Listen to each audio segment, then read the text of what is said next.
Nizzy, and in this video, you guys, we're going to be talking about the Toronto Raptors and Goran Dragic, you guys. I guess the main topic here is going to be, will the Toronto Raptors decide to keep Goran Dragic for the season? Right real quick before we go and get into this video, you guys, if you can go ahead and like this video if you like sporting content like this. Go ahead and subscribe to the channel if you're looking for more sporting content like this in the future. Been getting a lot of support on the channel lately, you guys, and I greatly appreciate it. We're going to keep coming out with as much content as possible here. Obviously, we got a new NFL season starting up and the basketball season starting up in a month or so. So we're going to be getting a lot more content coming out here soon. Yeah, and once again, you guys just greatly appreciate all the support I'm getting lately. And without further ado, let's go ahead and start breaking down this video. Obviously, we acquired Goran Dragic from the Miami Heat in the trade that sent Kyle Lowry down there. We picked up Dragic and Precious Achiuwa. Obviously, Dragic was just kind of a throw-in, more for salary cap instances, because Lowry was demanding about $30 million per season. They needed to balance that out a little bit by sending Dragic over here. Obviously, he's got a cap hit this year of $19.4 million, which is quite expensive for a 35-year-old point guard who's kind of in his last couple of years before retirement, most likely. So I guess the big question is, are we going to keep him for the season, you guys? And at least at this point in time, I believe we will. I don't believe he will play the full season with us. I believe he will be traded at the trade deadline coming up in the new year.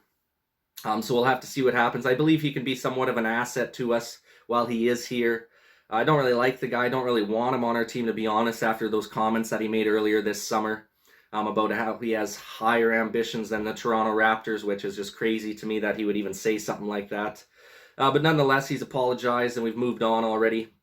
I know for a fact that he would be accepted in the locker room because that's the kind of family-oriented organization the Toronto Raptors are. And obviously you have to have your team gelling and sticking together if you want to be able to make a push to the playoffs and maybe make a run to a championship.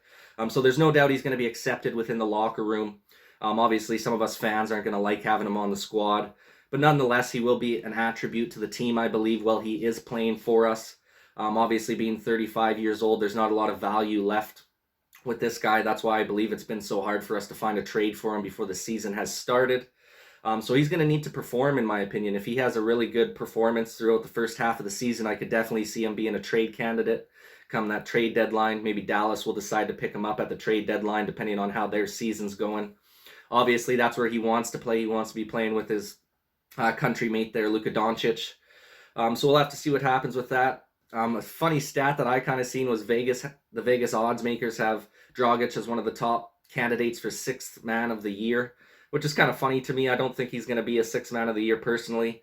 I think he's going to be more of an insurance policy for Malachi Flynn. I think we're going to roll with Malachi Flynn as our main backup point guard. And I think Dragic is just going to kind of be there as an insurance policy in case Malachi Flynn's struggling a little bit or isn't quite ready to take on a bigger role. Obviously, Dragic is a veteran in the league. He's going to be giving you quality minutes out on that floor. He's going to be able to run the offense for you. He's a decent defender. He's got a decent shot as well. He can pass. So I don't think he's a terrible player. Like I said, the biggest thing is I don't like that he didn't want to be with the Toronto Raptors. So the big question is, how committed will he be to this organization and how committed will he be to winning with the Toronto Raptors?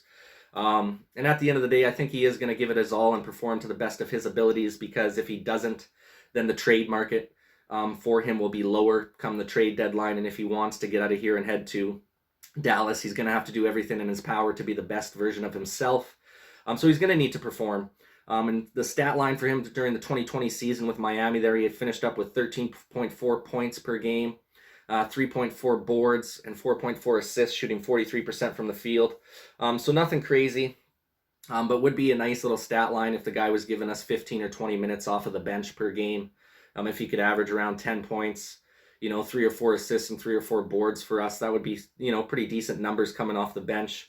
Obviously, he'd be a nice veteran presence to have with all the young guys that we do have coming off the bench. Obviously, we're going to have a very young squad on that bench unit this year, with guys like probably Precious Achiuwa, I expect, being the center on the bench unit there. We'll probably have Scotty Barnes coming off the bench, Yuta Watanabe.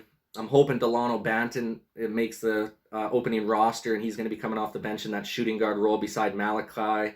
And then obviously you'll have guys like Goran Dragic sneaking in there as well.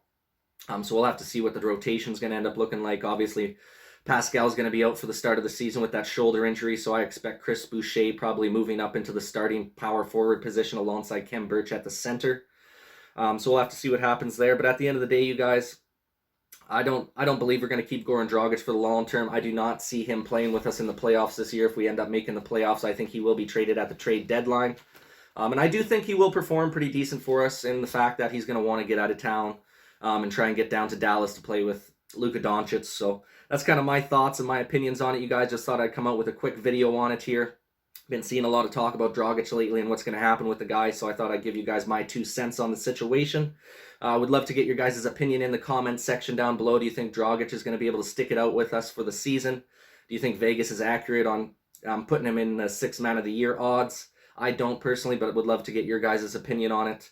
And once again, you guys, I appreciate you taking the time to watch this video, and every video on my channel means a lot to me, man. We're getting a lot of support, and we're just going to keep pushing forward with as many videos as possible here. And once again, you guys, this is Nizzy with Nizzy Sports Cast signing off.